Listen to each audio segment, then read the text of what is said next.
Meaning of devolution. Devolution. Devolution. Devolution.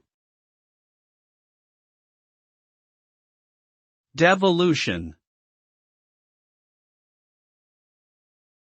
Devolution refers to the transfer of power or authority from a central government to local governments or other regional authorities.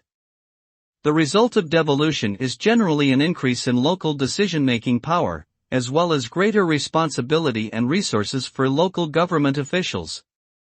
Devolution can lead to more efficient and effective governance by allowing decisions to be made closer to the people they affect, and can also promote cultural and linguistic diversity by granting greater autonomy to regions with distinct identities. However, it can also create tensions and conflicts between different levels of government.